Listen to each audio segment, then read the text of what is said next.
இருக்கிறாரா இல்லையா? எல்லாருக்கும் அந்த டவுட் இருக்குல்ல. ஆம் நண்பர்களே, நம்ம அருகில் தான் இயேசு இருக்கிறார். என்னோடய வாழ்வில் நடந்த ஒரு சம்பவத்தை ஒன்று உங்ககிட்ட பகிர்ந்து கொள்ள ஆசைப்படுகிறேன். எனக்கு 13 வயது இருக்கும்போது நைட்டு தூங்குறப்போ எல்லாம் எனக்கு டெய்லி கனவில் வந்துட்டு பாம்புகள், அந்த சர்ப்பங்கள் எல்லாம் தோன்றும்.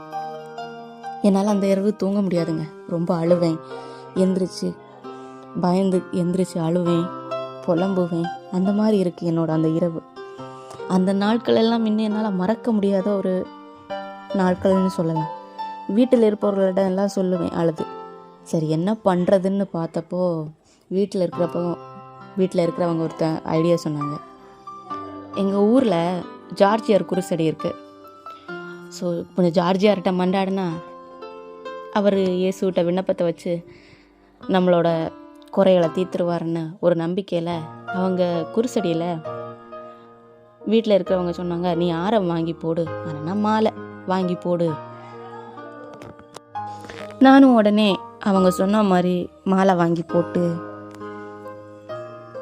குருசடியில் போய் முழந்தாள் படிக்கிட்டு ஜார்ஜியார்கிட்ட ரொம்ப அழுது, என்னால் முடிந்த அளவுக்கு ரொம்ப அழுதேன். ஏன்னா என்னால் முடியல.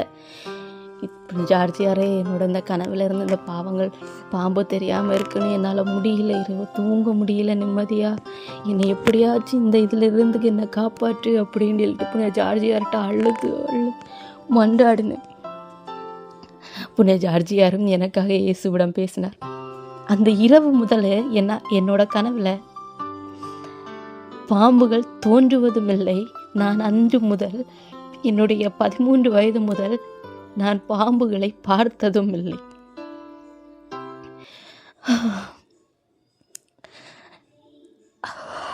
இப்பொழுது நீங்களே சொல்லுங்க நண்பர்கள், இப்பொழுது நீங்களே யோசிச்சு பாருங்க, இயேசு இருக்கிறாரா இல்லையா? இருக்கிறாருங்க. என்னோட வாழ்வில் நிறைய நடந்திருக்குங்க. உங்ககிட்ட நான் பகிர்ந்துக்க ஆசைப்படுகிறேன். நான் இப்போதைக்கு பாய் சொல்லிக்கிறேன். நான் நாளைக்கு லைஃப்பில் நடந்த இன்னும் ஒரு விஷயத்த, என்னோட விஷயங்களில் ஒரு அற்புதத்தை பகிர்ந்து கொள்ள ஆசைப்படுகிறேன். ஸோ